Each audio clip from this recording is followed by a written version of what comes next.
Hey, what's up, everybody? It's Brian Fleischman. So let me tell you about this game that I want to make with you guys. So the idea came from a student. They wanted to make a strawberry catcher game. They were just wondering if it was possible. I said, yes, of course. And it got me to thinking maybe we should do this. It would be probably, sort of a higher level app lab project. Maybe it's, an AP level app lab project, but please do not use this for your AP project, right? That would be straight up plagiarism. But at least it'll give you some good principles about how to kind of use time loops and how to keep score of things and how to produce objects in random places and let them fall and things like that. So hopefully you learn a little bit from it, but please don't lift this code and use it for your AP project. How about this? This game is going to have strawberries falling from the sky. I have a couple screens already. I'll actually run through my design real quick. I have a start screen. It contains some title text. It contains an image of a strawberry that I downloaded and a play now button. And I have a game screen. This is where the game's going to take place. And here's your basket, and you're going to wiggle this basket back and forth. Actually, now that I look at it, I kind of want to make this basket smaller. Maybe I can do that. So I can bring this down a little bit, the width to like 80 and the height to like 80. So it's not so easy to catch them. Maybe even less. Maybe I do 60. Now we're talking. All right, so there's my basket. So that's it. So it's called ID's basket. And then there's going to be a game over eventually. And here it is. It has a game over label. The score will tell you what your score was and a play again button. So if you've never designed anything in App Lab, this probably isn't the right video to start on. So I'm assuming that you know how to design, and that's kind of like you're ready for some more help with programming. So the idea is that the strawberries will kind of fall from the sky, and you have to catch them in your basket, and then it'll keep track of your score somewhere on here. Or maybe you won't know your score until you get game over. How about that? That'll be fun. We can always add the score label. That'll be easy. So let's do this. Let's go ahead and start programming this thing. All right. So I have never programmed this game before, so you're going to kind of see my problem-solving process happening right in front of you guys. So hopefully that's interesting for you. So I might make some flubs, I might make some errors, I might delete stuff. But it's kind of fun to show you guys problem-solving skills when it's not like fully polished and all prepackaged code that I've already written. So let's see if we can figure it out. All right, let's take care of getting to the game screen. So it's just going to be a simple onEvent function from the start screen, right? So I'm going to add an onEvent function. This is going to be pretty easy, right? OnEvent that the play now button gets clicked. I want to run this function. There's going to be more to this function, but for now it's just going to go to set screen. I just want to set screen. Maybe I can make actually I don't like the toolbox, so I'm not going to use the toolbox.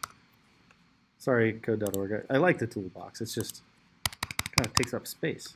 Set screen. I'd like to set the screen to the game screen. So let's just make sure this works. I'm just going to run. So I love doing this, right? Just tiny little functionalities, and then just get a little bit of success, right? That worked. Then we're good to go. Okay, so what do we want to happen? Okay, so good game design really is a loop, right? It's a loop that happens every millisecond, every couple of milliseconds that is going to update the state of your game, right? Things are going to move. We're going to move the basket. We're going to let the strawberries fall. We're going to be creating strawberries. So how about here's my next goal. Let's make the basket move. Okay. So how about this? When I click the Play Now button, I'm going to kick off something. I'm going to have a variable. So I'm kind of figuring this out as I go. I'm going to call this variable game loop. And it's going to be nothing at the beginning. But here, I'd like the game loop.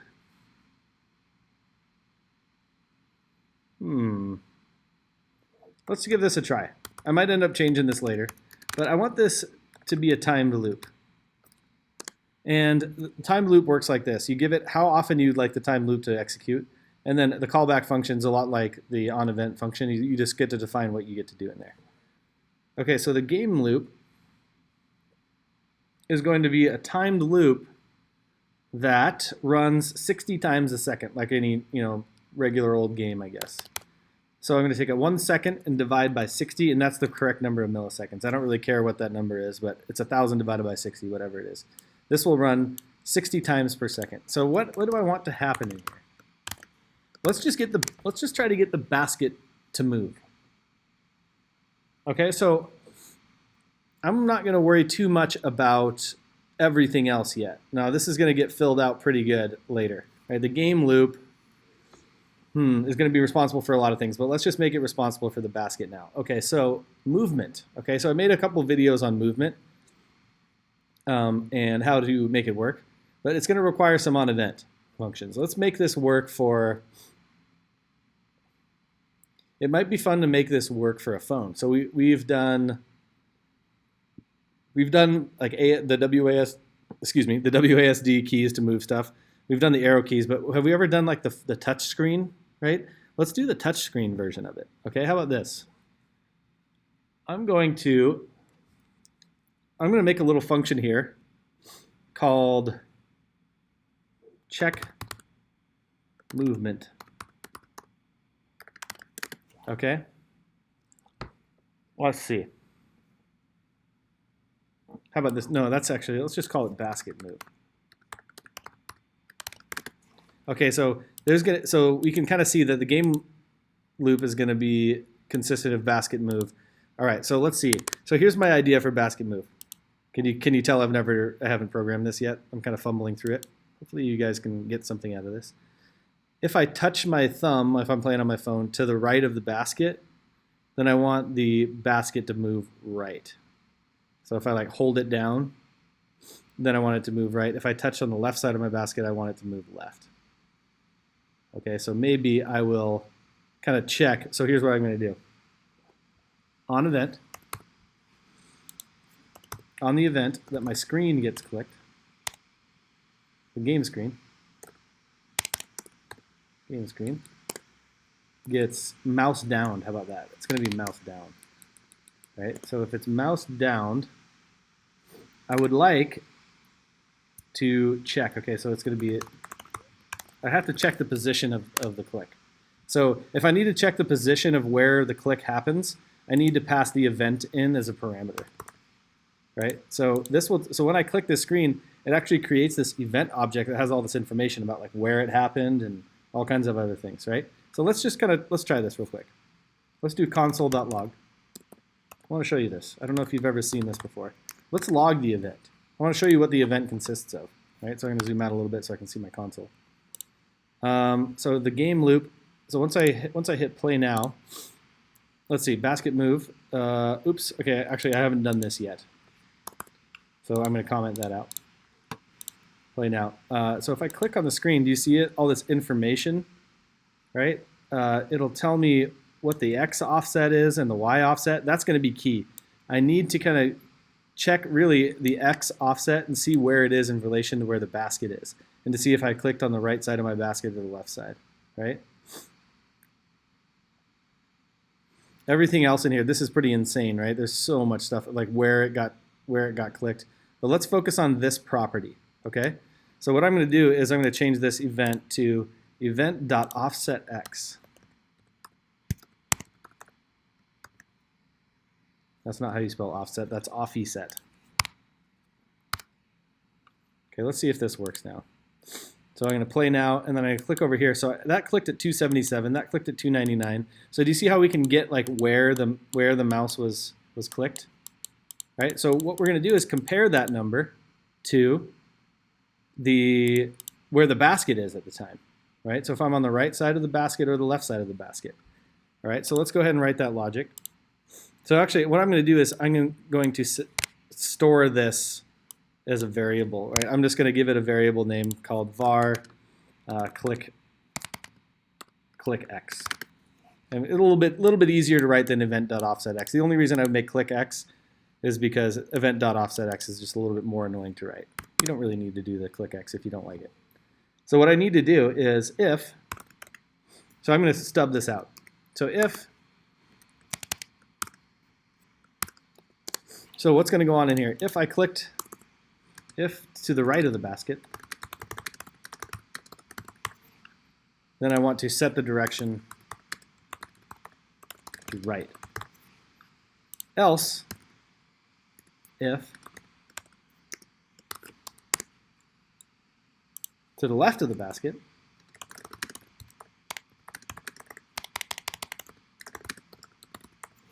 then I want to set the direction to left. Oops.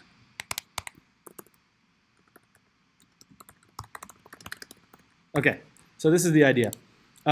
If they click right on the basket or inside the basket, then it doesn't move.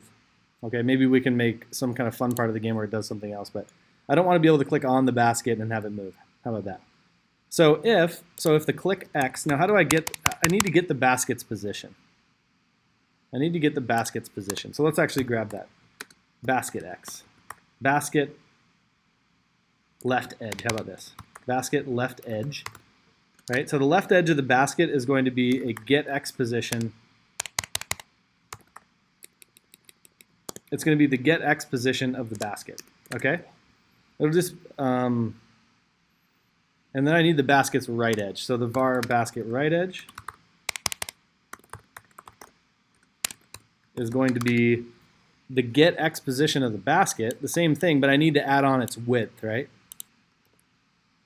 So plus the get property, I need to get the width of the basket.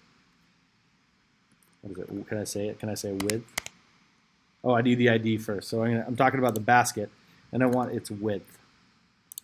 Okay, so in case you didn't know, the way that the X position of the basket works is it's like this really is, it considers this to be the left side of the basket to be its X position. So the right, therefore, would be whatever this is plus the width of the image, right? So now I have basket left edge and I have basket right edge. Okay, so here's the idea. If the click X occurs to the left of the left edge, basket left edge, then I want to set the direction. Oops, actually this is to the right. I put this in the wrong one. If the click X is greater than the basket's right edge, I'd like to set the direction to right. Else, if the click X occurs to the left of the basket's left edge, excuse me, then I want to set the direction to left. Okay, does that make sense? I think I can delete this code now this comment because it makes more sense now. So if the click occurs to the right of the basket, I want to set it to the right, left of the basket, set it to left. Okay.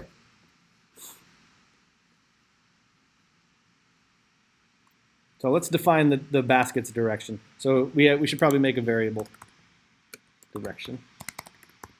So far it's going to be nothing. So let's say this, direction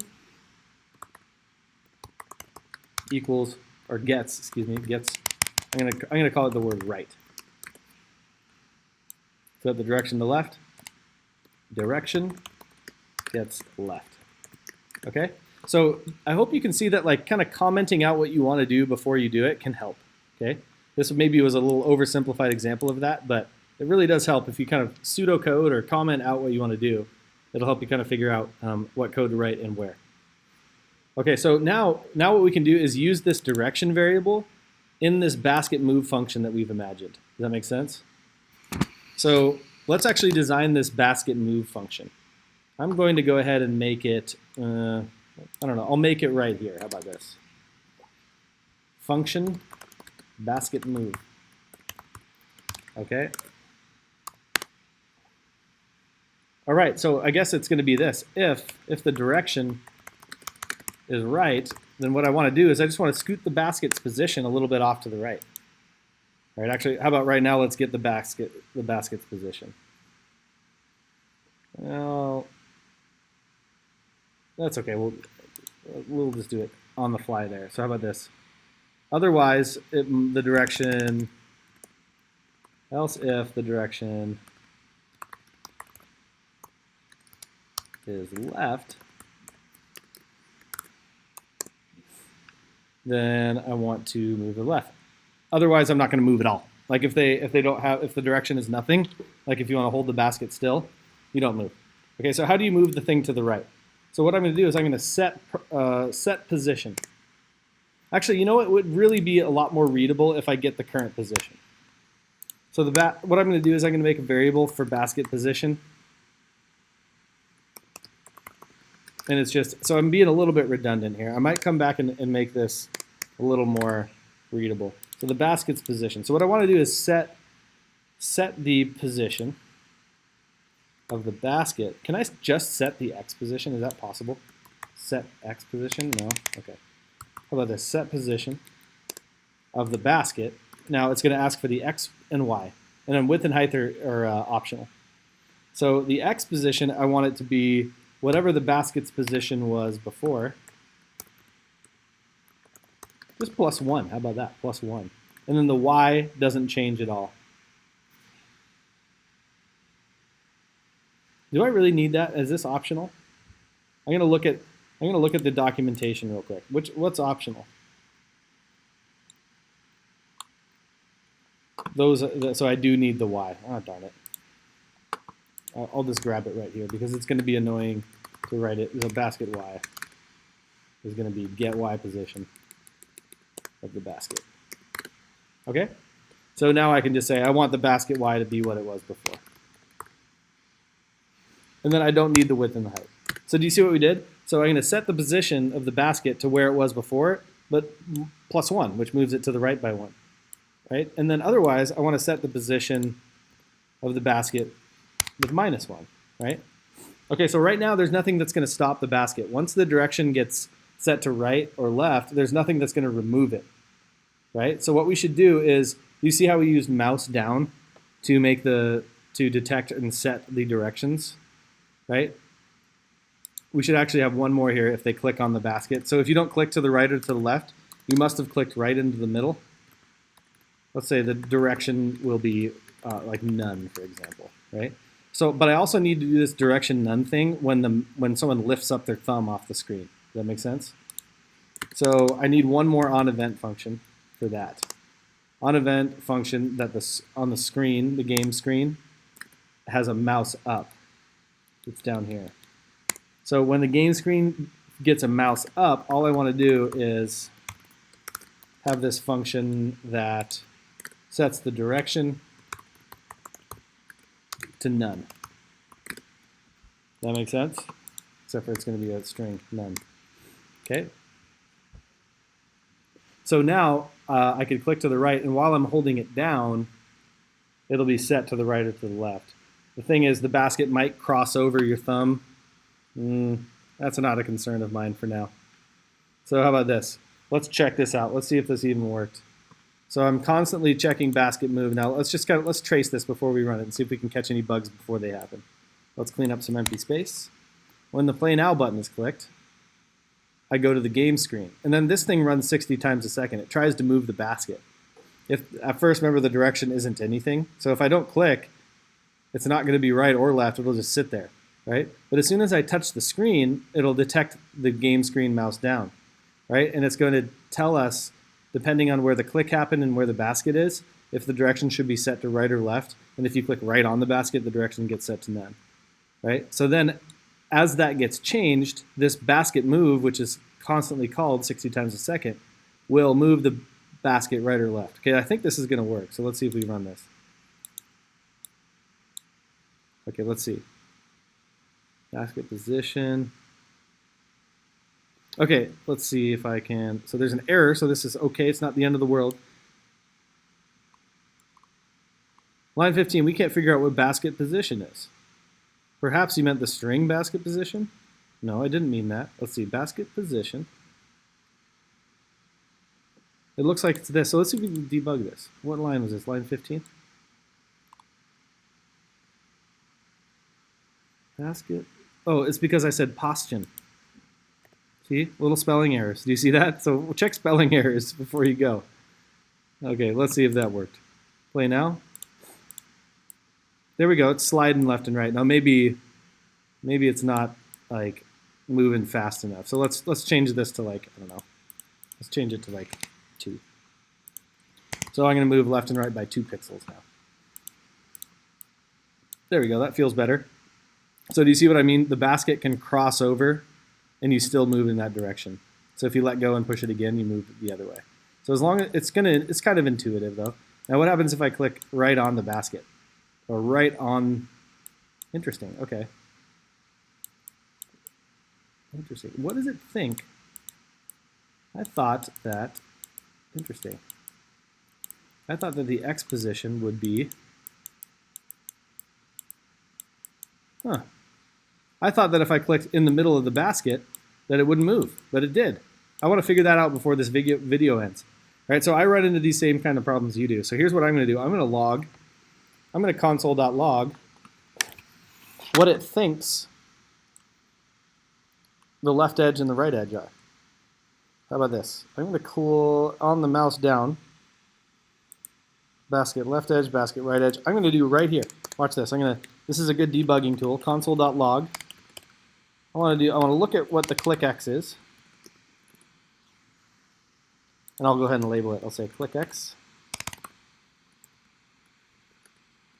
is this, right? And then I'm going to do very much the same thing, but for the other two things.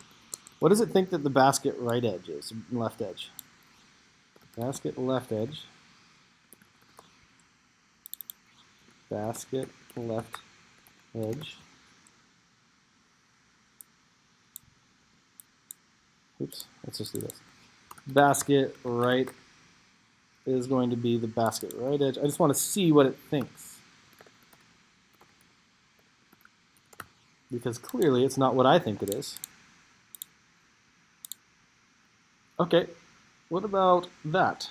Okay, so that makes sense. I click to the right, so it's moving right. Click to the left. Now what about right, I'm going to clear this console. What about right there? Click, oh, you know what? I think, interesting. You see how when I'm in here, the offset is like, I think it's kind of, I don't know if the click should be the event.offset x. I don't know if it should be offset x. I'm going to log the event one more time. And maybe there's a better console.log event. All right, so reset. Where's my event? So is it really the case that I wanted to see the offset x? I guess so. Client x maybe is what I wanted. I think I want client x. What about just x? Does it have x? Just plain old x? Here's a y. Did you see that? Page y. There's just a plain old x. You know what? Maybe I just needed x. And then this will work correctly. Event.x. Let's see if this runs any better now. Okay. That's better. That's what I wanted. Okay, so I had one incorrect thing about the event, right? So that's kind of cool. So you can, so maybe that was a nice little example of how you can use the console.log to debug why there might be a problem with your program, and you don't have to call your teacher over. You can kind of figure it out, right? You can kind of debug. So now if I click on the basket, it doesn't move just like I hoped it would. So apparently there's an event.x. So let's call it good for this video. This is video number 1. We have the basket moving now. So good job, yay. Right? We ran into a couple problems. This happens to intermediate level programmers like myself all the time.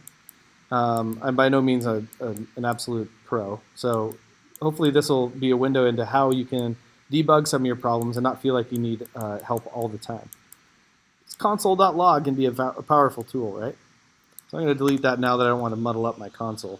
But let's call it good for this video, and let's pick it up in video number 2 immediately. Okay, video number 2 coming right up. Okay, I'll talk to you guys in a few minutes.